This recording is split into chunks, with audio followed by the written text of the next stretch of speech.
Hello guys, ചെമ്പനീർ പൂവിൻ്റെ ഇന്നത്തെ episode റിവ്യൂയിലേക്ക് സ്വാഗതം. ഈ റിവ്യൂ ഇഷ്ടപ്പെടുകയാണെങ്കിൽ ഒന്ന് ലൈക്ക് ചെയ്ത് സബ്സ്ക്രൈബ് ചെയ്ത് സപ്പോർട്ട് ചെയ്യണേ. സച്ചി രേവതിയോട് പറയുന്നുണ്ട്, രേവതി ഡ്രസ്സ് ഒന്നും എടുക്കണ്ട, നമുക്ക് പോകുന്ന വഴിക്ക് അതെല്ലാം മേടിക്കാം, പുതിയത് മേടിക്കാമെന്ന് പറയും. എന്നിട്ട് അച്ഛൻ്റെ അടുത്തൊന്ന് പറയും, അച്ഛൻ എൻ്റെ കൂടെ വരത്തില്ലേ, എൻ്റെ കൂടെ വരണമെന്ന് പറയും. അന്നേരത്തേന് രവി ഒന്നും മിണ്ടുന്നൊന്നുമില്ല. എന്നിട്ട് കൂടെ ഇറങ്ങിയാണ്. അന്നേരത്തേന് ചന്ദ്രമതി ഞെട്ടിപ്പോകും. ചന്ദ്രമതി ആടി എന്നിട്ട് പറയും, എന്താ രവിയേട്ട ഇത്, രവിയേട്ടനോട് പോകാൻ ഞാൻ പറഞ്ഞില്ലല്ലോ, ഞാൻ ഇവരോടല്ലേ ഇറങ്ങിപ്പോകാൻ പറഞ്ഞെന്ന് പറയും.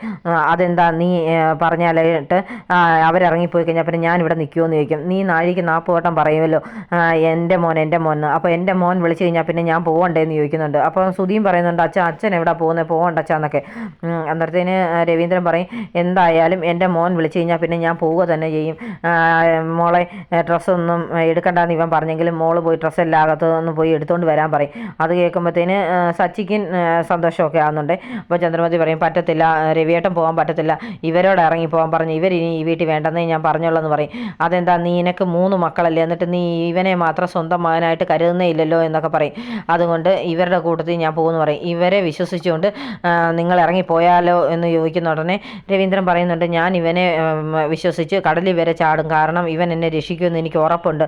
അത് കാരണം ഞാൻ എൻ്റെ മോൻ്റെ കൂടെ തന്നെ പോകും, എൻ്റെ മോൻ ഇല്ലാത്തടത്ത് ഞാൻ ഇനി ഇവിടെ നിൽക്കുന്നില്ല എന്ന് പറയുന്നുണ്ട്. അത് കേൾക്കുമ്പോഴത്തേനും ചന്ദ്രമതിക്ക് ആകെ അങ്ങ് ടെൻഷനാകും. ഇനി ഞാനിവിടെ നിൽക്കണോ അതോ പോകണോ എന്ന് ചോദിക്കുന്ന ഉടനെ ചന്ദ്രമതി ദേഷ്യത്തിൽ ഇവരെ നോക്കിയിട്ട് പറയുന്നുണ്ട്, എൻ്റെ വാക്കിനല്ലേ ഈ വീട്ടിലൊരു വിലയില്ലല്ലോ, അതുകൊണ്ട് എന്താണോ ചെയ്യാൻ പറയും. എന്നിട്ട് രവീന്ദ്രൻ പറയും, വാ മക്കളെ കയറി പോകാൻ പറയും. സച്ചി രേവതിയും വിളിച്ചുകൊണ്ട് അകത്തേക്ക് പോകുന്നുണ്ട്. അപ്പോൾ ശ്രുതി മനസ്സിലോർക്കുന്നുണ്ട്, ഇവർ രണ്ടിനെ ഇന്ന് ഈ വീട്ടിൽ നിന്ന് ഇറക്കി വിടുമെന്ന് ഓർത്തിരുന്നു, അത് നടന്നില്ലല്ലോ എന്ന്.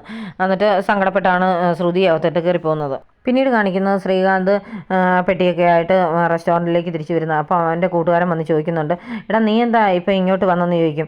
ഫംഗ്ഷനൊക്കെ എങ്ങനെ ഉണ്ടായിരുന്നടാ, എനിക്ക് വരാൻ പറ്റിയില്ല, ആകെ തിരക്കായി പോയി എന്നൊക്കെ പറയും. അതൊന്നും സാരമില്ല, ഫംഗ്ഷനൊക്കെ കഴിഞ്ഞെന്ന് പറയും. പിന്നെന്താ നീ ഇങ്ങോട്ട് വന്ന് 2 ദിവസം ലീവ് എടുത്തിട്ട് പോയതല്ലായിരുന്നു, അപ്പം പിന്നെ 2 ദിവസം കഴിഞ്ഞ് വന്നാൽ പോരായിരുന്നു എന്നൊക്കെ ചോദിക്കും. മനസ്സമാധാനം വേണ്ടേടാ, നമ്മൾ കല്യാണം കഴിച്ചെന്ന് പറഞ്ഞാൽ ആരും നമുക്ക് മനസ്സമാധാനം തരത്തില്ലെന്നൊക്കെ പറയും. അതെന്താ നീ അങ്ങനെയൊക്കെ ചോദിക്കുമെന്ന് പറയുന്നുണ്ട്. നീ വിവാഹം കഴിച്ചതാണോ എന്ന് ചോദിക്കും. ഇല്ലല്ലോ. എന്നാൽ പിന്നെ കഴിക്കുകയേ വേണ്ട, നമ്മൾ ആഗ്രഹിക്കുന്ന രീതിയിലുള്ള ഒരു ജീവിതം നമുക്ക് കിട്ടത്തേയില്ല. അത് ഒരാളല്ലെങ്കിൽ വേറൊരാൾ നമ്മളുടെ ജീവിതത്തിൽ ഇങ്ങനെ പ്രശ്നങ്ങൾ ഉണ്ടാക്കിക്കൊണ്ടേയിരിക്കും. അത് കാരണം ഞാൻ ഇനി എൻ്റെ വീട്ടിലോട്ടും പോകുന്നില്ല, അവളുടെ വീട്ടിലോട്ടും പോകുന്നില്ല, ഇവിടെ തന്നെ തങ്ങിക്കോളാം എന്ന് പറഞ്ഞ് ശ്രീകാന്ത് അകത്തേക്ക് പോവുകയാണ്. പിന്നെ കാണിക്കുന്നത് ശ്രുതിക്ക് മീര ഫോൺ ചെയ്യുന്നതാണ്. എടി, എല്ലാ പ്രശ്നമൊക്കെ സോൾവ് ആയോ, അവിടെ നിൻ്റെ അമ്മായിമ്മ വല്ല പ്രശ്നം ഉണ്ടാക്കിയോ എന്നൊക്കെ ചോദിക്കുന്നുണ്ട്. അപ്പോൾ ശ്രുതി പറയും, ഇപ്പോൾ അതൊന്നും ആൻറ്റി ഓർക്കുന്നില്ലെന്ന് തോന്നുന്നു, ആൻറ്റി എന്നോട് അതൊന്നും ചോദിച്ചില്ലെന്ന് പറയും. എന്തായാലും നിന്നെപ്പോലെ ഒരു ഭാഗ്യവതിയെ ഞാൻ കണ്ടിട്ടില്ലെന്ന് പറയും. ഭാഗ്യമോ എനിക്കോ എന്ന് പറഞ്ഞ് ശ്രുതി ചോദിക്കുന്നുണ്ട്. പിന്നെ നിന്നെ പോലെ അല്ലാതെ പിന്നെ വേറെ ആരാ, കാരണം നമ്മൾ എന്തെല്ലാം പ്ലാൻ ചെയ്ത് എന്നിട്ട് ആ കാര്യങ്ങളൊന്നും നടന്നില്ല. പക്ഷേ അതിനേക്കാൾ വലിയ പ്രശ്നം അന്നേരം അവിടെ സച്ചി ഉണ്ടാക്കിയല്ലോ, അത് നിൻ്റെ ഭാഗ്യം കൊണ്ടല്ലേ അങ്ങനെ ഒരു പ്രോഗ്രാം വന്നത്, അല്ലെങ്കിൽ പിന്നെ എന്ത് ചെയ്തേനം എന്നൊക്കെ ചോദിക്കുന്നുണ്ട്. അത് ശരിയാണ്, അതുകൊണ്ട് ഇപ്പോൾ എൻ്റെ അമ്മായിമ്മ എൻ്റെ അച്ഛനെ കുറിച്ചൊന്നും ചോദിക്കുന്നില്ല, അത് തന്നെ വലിയ കാര്യം, അതിനി കുറച്ച് ദിവസത്തേക്ക് ചോദിക്കത്തില്ലായിരിക്കും എന്നൊക്കെയാണ് ശ്രുതി പറയുന്നത്. ആ സമയത്ത് ശ്രുതിയെ രേവതി വന്ന് ആഹാരം കഴിക്കാനായിട്ട് വിളിക്കുന്നുണ്ട്. വാ, എല്ലാം റെഡി ആയിട്ടുണ്ട്, വന്ന് കഴിക്കാൻ പറയും. വരാമെന്ന് പറഞ്ഞ ഉടനെ ശ്രുതി താഴേക്ക് പോകാനായിട്ട് ഇറങ്ങി വരുവാണ്. അന്നേരം പിന്നെ കാണിക്കുന്നുണ്ട്, ചന്ദ്രമതി ദേഷ്യപ്പെട്ട് ഇങ്ങനെ ഇരിക്കുകയാണ്, ആഹാരമൊന്നും കഴിക്കാനും വിളിച്ചിട്ടൊന്നും ചെല്ലുന്നേ ഇല്ല. അപ്പം രേവതി എന്ന് പറയുന്നുണ്ട്, നിങ്ങൾ രണ്ടുപേരും വാ കഴിക്കാനായിട്ട്, എല്ലാ ആഹാരമൊക്കെ ഉണ്ടാക്കി വെച്ചിട്ടുണ്ടെന്ന് പറയുന്നുണ്ട്. അപ്പോൾ രേവതിയോട് ദേഷ്യപ്പെടുന്നുണ്ട് ചന്ദ്രമതി, നീ എന്നെ കൂടുതൽ കഴിപ്പിക്കാനൊന്നും വേണ്ട, എനിക്കിപ്പം കഴിക്കാനൊന്നും തോന്നില്ലെന്ന് പറയും. അതൊന്നും പറ്റത്തില്ല, നീ ഇങ്ങോട്ട് വന്ന് കഴിക്കാതെ ഒന്നും ഇരുന്നാൽ ശരിയാകത്തില്ല എന്ന് പറഞ്ഞ് പിടിച്ചെഴുന്നേൽപ്പിച്ച് കൊണ്ടുവന്ന് ഫുഡിൻ്റെ മുമ്പിൽ ഇരുത്തുന്നുണ്ട് രവീന്ദ്രൻ. എല്ലാവരും ആഹാരമൊക്കെ കഴിക്കുന്നുണ്ടെങ്കിലും ചന്ദ്രമതി ഇങ്ങനെ കഴിക്കാതെ താടിക്ക് കൈയും കൊടുത്തിരിക്കുകയാണ്. അപ്പോൾ ശ്രുതി ചോദിക്കും, എന്താ അമ്മ ആഹാരം കഴിക്കാത്തത്, ഇങ്ങനെ ഒന്നും കഴിച്ചില്ലല്ലോ, വിശക്കുന്നില്ലേ എന്നൊക്കെ ചോദിക്കുന്നുണ്ട്. അന്നേരത്തേന് ചന്ദ്രമതി പറയും, വേണ്ട, എനിക്ക് വിശക്കുന്നില്ല എന്ന് പറയും. എൻ്റെ മനസ്സിൽ നിന്ന് അതൊന്നും പോകുന്നില്ല, കഴിഞ്ഞ ദിവസം നടന്ന സംഭവം എൻ്റെ മനസ്സിൽ നിന്ന് പോകണ്ടേ എന്നൊക്കെ ചോദിക്കും. അതിന് ഇതിന് മാത്രം എന്നാ സംഭവം നടന്നേ എന്നൊക്കെ ചോദിക്കുന്നുണ്ട് സച്ചി. നീ ആ മനുഷ്യനെ എടുത്ത് അടിച്ചില്ലേ, അങ്ങനെയൊന്നും ചെയ്യാൻ പാടില്ലായിരുന്നു, നിൻ്റെ ഭാഗത്ത് ആ തെറ്റെന്നൊക്കെയുള്ള രീതിയിൽ പറയും.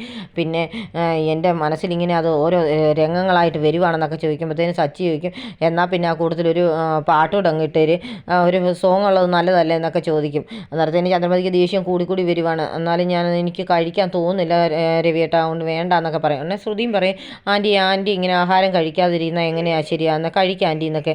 അന്നേരത്തേന് ഉടനെ ചന്ദ്രമതി പറയും, വേണ്ട, ഞാൻ ഈ ഭക്ഷണത്തിന് മുമ്പിൽ ഇരിക്കുമ്പോഴും എൻ്റെ മനസ്സിൽ ഇങ്ങനെ ആ പ്രശ്നങ്ങളാണ് ഓർമ്മ വരുന്നത്. ഇനിയിപ്പോൾ ആ സമയത്ത് എങ്ങാനും ശ്രുതിയുടെ അച്ഛനെങ്ങാനും വന്നിരുന്നെങ്കിൽ എന്ത് ചെയ്തേനെന്നൊക്കെ. അപ്പോൾ ശ്രുതിയും പറയും, ശരിയാ അങ്കിള് കണ്ടിരുന്ന എന്തായേനെന്നൊക്കെ.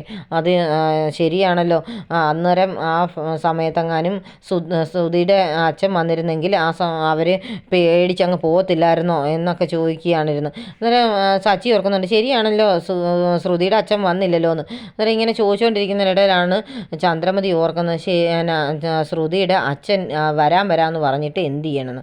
അന്നത്തെ എന്നോടനെ ചോദിക്കും, ശ്രുതി നിൻ്റെ അച്ഛൻ എന്ത് ചെയ്യുമെന്ന് ചോദിക്കും. അത് കേൾക്കുമ്പോഴത്തേനും ശ്രുതി ഒന്ന് ഞെട്ടുന്നുണ്ട്. എന്നെ പറയും, അച്ഛൻ എന്താ വരാഞ്ഞത്, ഫ്ലൈറ്റേ കയറിയെന്നല്ലേ പറഞ്ഞത്, എന്നിട്ട് ഇതുവരെ ഇങ്ങനെ എത്താഞ്ഞെന്നൊക്കെ ചോദിക്കുന്നുണ്ട് ചന്ദ്രമതി. കേൾക്കുമ്പോഴത്തേന് പിന്നെ ശ്രുതിക്ക് എന്താ പറയണമെന്ന് അറിയത്തില്ല. ഇങ്ങനെ ഉടനെ ഓർക്കുന്നുണ്ട്, ദൈവമേ ഇനിയിപ്പം ആ സമയത്ത് പ്രശ്നം നടക്കുന്ന സമയത്ത് വന്നിട്ട് തിരിച്ച് അങ്ങ് പോയി എന്ന് പറഞ്ഞാൽ ഇവരാരും വിശ്വസിക്കുകയില്ല. ചിലപ്പോൾ സച്ചി അതിൻ്റെ സത്യാവസ്ഥ അന്വേഷിക്കാനും ഇറങ്ങിയെന്നൊക്കെ ഇരിക്കുമല്ലോ. അതുകൊണ്ട് എന്ത് പറയണം എന്നോർത്തിങ്ങനെ തപ്പുകയാണ് ശ്രുതി ഇരുന്ന്. ചന്ദ്രമതിക്ക് അന്ന് ദേഷ്യം കൂടി വരും. അന്നേരത്തേനോടനെ ചന്ദ്രമതി പറയും, നിൻ്റെ അച്ഛൻ വരുന്നു എന്ന് പറയുന്നതല്ലാതെ ഇതുവരെ ഇങ്ങ് എത്തിയില്ലല്ലോ എന്നൊക്കെ. അപ്പോൾ സച്ചിയും പറയും, ശരിയാണല്ലോ, മഴ വരുന്നു എന്ന് പറയുന്ന പോലെ മഴ പെയ്യത്തുമില്ല വരത്തുമില്ല. അതുപോലാണല്ലോ പൗഡർ ഇടത്തിയിട്ട് അച്ഛൻ്റെ കാര്യം, എന്തേ ഇതുവരെ മലേഷ്യയിൽ നിന്ന് എത്താറായില്ല എന്നൊക്കെ ചോദിക്കും. അപ്പം രവീന്ദ്രനും ചോദിക്കും, എന്ത് ചെയ്യേ ശ്രുതി, നിൻ്റെ അച്ഛൻ വരുമെന്ന് പറഞ്ഞിട്ട് എന്ത് ചെയ്യേ, നീ വല്ല ഹോട്ടലിലും തങ്ങുകയാണോ എന്നൊക്കെ ചോദിക്കും. അന്നേരത്തേനൊന്നും ശ്രുതിയും അത് ശരിയാണല്ലോ എന്ന രീതിയിൽ ചോദിക്കുന്നുണ്ട്. ചന്ദ്രമതി ഇങ്ങനെ ക്വസ്റ്റ്യൻ ചെയ്ത് കൂടുമ്പോഴത്തേന് ശ്രുതിക്കാണ് എന്ത് പറയണമെന്ന് അറിയത്തില്ല. ഇങ്ങനെ നിന്ന് അങ്ങ് വിരൽ കാണുന്നു. ആ സമയത്ത് പെട്ടെന്ന് ശ്രുതി ഉടനെ ഒരു അടവെടുത്തിട്ടാണോ എങ്ങനെയാണോന്ന് അറിയത്തില്ല, തല കറങ്ങുന്ന പോലെ ഛർദ്ദിക്കാൻ വരുന്ന പോലെയൊക്കെ കാണിച്ചിട്ട് പെട്ടെന്ന് അവിടെ നിന്ന് എഴുന്നേറ്റ് അങ്ങ് ഓടുന്നുണ്ട്. അന്നേരത്തേന് ചന്ദ്രമതി എല്ലാവരും അങ്ങ് ടെൻഷനാവും, എന്താ പറ്റിയെന്ന് പറഞ്ഞാൽ ശ്രുതി എഴുന്നേറ്റ് പോയി, എന്ത് പറ്റി ശ്രുതി എന്നൊക്കെ ചോദിച്ചുകൊണ്ടിരിക്കുന്നുണ്ട്. അന്നേരം പറയും, എനിക്കെന്തോ പോലെ എന്ന്. അപ്പം എല്ലാവർക്കും ടെൻഷനാണ്, എന്താ ഇനിയിപ്പോൾ കഴിച്ചതിൽ എന്തെങ്കിലും ബുദ്ധിമുട്ടാണെന്നുള്ള രീതിയിലായിരിക്കും. അതർത്തേനുണ്ടെ ശ്രുതി പറയും, കുഴപ്പമൊന്നുമില്ല, ഒരു തല കറങ്ങുന്ന പോലൊക്കെ തോന്നുന്നുണ്ട്. രേവതി കൊണ്ടുവന്ന് വെള്ളമൊക്കെ കൊടുക്കുന്നുണ്ട്, കുടിക്കും ശ്രുതി എന്നൊക്കെ പറഞ്ഞ്. എന്നിട്ട് ഉടനെ പറയും, ഇപ്പം മാറിയോ, കുഴപ്പമൊന്നുമില്ലല്ലോ. ഇല്ല കുഴപ്പമൊന്നുമില്ല, ഒരു തലകറക്കം പോലെ എന്നൊക്കെ പറയും. അത് കേൾക്കുമ്പോഴത്തേന് ചന്ദ്രമതിക്ക് എന്തോ പെട്ടെന്ന് ഓർമ്മ, ഇനിയിപ്പം ഗർഭിണിയാണോ എന്നുള്ള രീതിയിലാണെന്ന് തോന്നുന്നു. ഓർത്തിട്ട് പെട്ടെന്ന് ചാടി എണ്ണിക്കണം, സന്തോഷം കൊണ്ട് ഓടി വന്ന് ശ്രുതിയെ പിടിച്ച് ഇരുത്തുകയൊക്കെ ചെയ്യുന്നുണ്ട്. എന്നിട്ട് ചോദിക്കും, എന്താ നിനക്ക് തല കറങ്ങുന്നുണ്ടോ? ഉണ്ടെന്ന് പറയും. മനം പുരട്ടുന്നുണ്ടോ? ഉണ്ട്. ഇനിയിപ്പോൾ പിന്നെ മാങ്ങ വല്ലതും തിന്നാനോ അങ്ങനെ പുളിയുള്ളത് വല്ലതും തിന്നാൻ തോന്നുന്നുണ്ടോ? ഉണ്ടെന്ന് പറയും. നല്ല വിശപ്പുണ്ടോ? ഉണ്ട്. എന്നാൽ അത് തന്നെയാണ്, എനിക്ക് സന്തോഷമായെന്ന് പറഞ്ഞ് ശ്രുതിയെയൊക്കെ അങ്ങ് ഭയങ്കരമായിട്ട് താലോലിക്കുകയാണ്. എന്നിട്ട് പറയും, എൻ്റെ ദൈവമേ, ഞാൻ ആഗ്രഹിച്ച പോലെ തന്നെ എല്ലാം നടന്നല്ലോ എന്നൊക്കെ പറഞ്ഞ് ശ്രുതിയെ കെട്ടിയൊക്കെ പിടിക്കുന്നുണ്ട്. അപ്പോൾ എല്ലാവരും അങ്ങ് സന്തോഷത്തോടെ നിൽക്കുകയാണ്. അന്നേരം രേവതിക്ക് എന്തോ കാര്യം മനസ്സിലായ പോലെയാണ് നിൽക്കുന്നത്. അന്നേരത്തേനുടനെ സച്ചി ചോദിക്കുന്നുണ്ട്, എന്താ പറ്റി, ഇതന്നെ ഇങ്ങനെയൊക്കെ ഒരു അമ്മ ഇങ്ങനെയൊക്കെ കാണിക്കുന്നൊക്കെ ചോദിക്കും.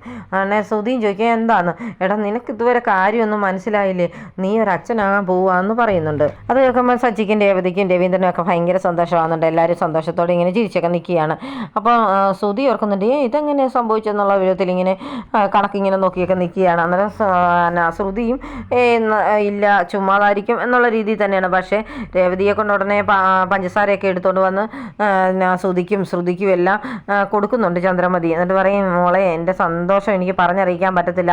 ഈ വീട്ടിലെ ആദ്യത്തെ കുഞ്ഞിക്കാല് നിങ്ങളുടെ ആയിരിക്കണമെന്നായിരുന്നു എൻ്റെ ആഗ്രഹം, അത് തന്നെ സംഭവിച്ചല്ലോ, സാധിച്ചല്ലോ എന്നൊക്കെ പറയും.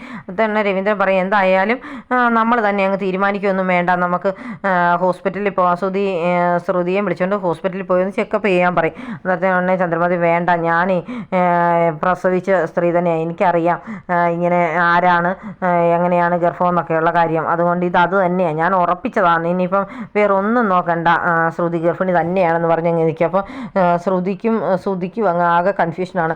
ഇങ്ങനെ കൺഫ്യൂഷൻ അടിച്ച് നിൽക്കുന്ന ശ്രുതിയെ കാണിച്ചുകൊണ്ടാണ് ഇന്നത്തെ എപ്പിസോഡ് അവസാനിക്കുന്നത്.